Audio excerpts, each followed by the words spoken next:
Saya adalah mahasiswa S1 jurusan Bisnis Digital Universitas Pendidikan Indonesia. Saya adalah orang yang memiliki pola pikir terbuka, sehingga saya ingin mempelajari keterampilan baru untuk meningkatkan kemampuan hidup dalam perjalanan hidup saya. Memasuki tingkat 3 di perkuliahan, pada tahun 2022, saya mencoba daftar program studi independen bersertifikat Kampus Merdeka. Studi independen bersertifikat adalah kegiatan belajar dan mengembangkan diri melalui aktivitas di luar kelas perkuliahan, namun tetap diakui sebagai bagian dari perkuliahan, yang bisa dikonversi menjadi maksimal 20 SKS. Program ini diperuntukkan bagi mahasiswa yang ingin menambah serta menguasai kompetensi spesifik dan praktis yang juga dicari oleh dunia usaha maupun dunia industri. Salah satu mitra yang berpartisipasi dalam studi independen bersertifikat ini adalah PT Zona Edukasi Nusantara, atau yang kita kenal Zenius.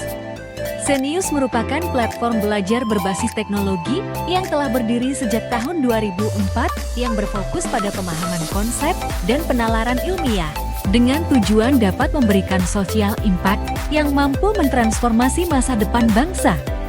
Zenius percaya bahwa pendidikan yang lebih baik merupakan salah satu hak utama setiap orang, terutama di Indonesia. Zenius telah mempublikasikan program ini di bulan Januari tahun 2022. Program akan dilaksanakan dari tanggal 21 Februari hingga 21 Juli tahun 2022. Seleksi akan dilakukan dalam 2 tahap, yaitu seleksi administratif dan seleksi tertulis secara daring. Pembelajaran yang ada pada program Zenius Studi Independen Bersertifikat yaitu live session dan webinar dengan pengajar ahli yang dilakukan secara virtual atau remote. Referensi video, buku bacaan, dan podcast terkait materi yang akan diberikan oleh para pengajar ahli.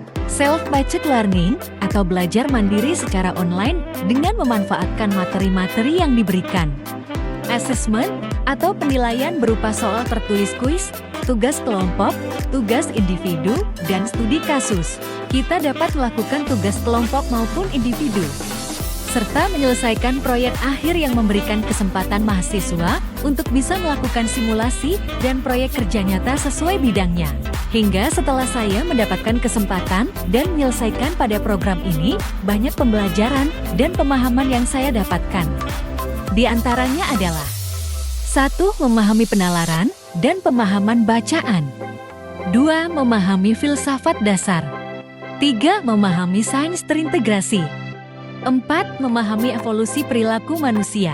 5. Memahami dan menyelesaikan proyek akhir program yang saya jalankan, seperti Accelerated Social Media Management Program. Oleh karena itu, tujuan terpenting dari menyelesaikan proyek ini adalah menikmati proses pembuatan dan pembelajaran yang bermanfaat sehingga kedepannya dapat kami realisasikan kepada dunia kerja sesungguhnya.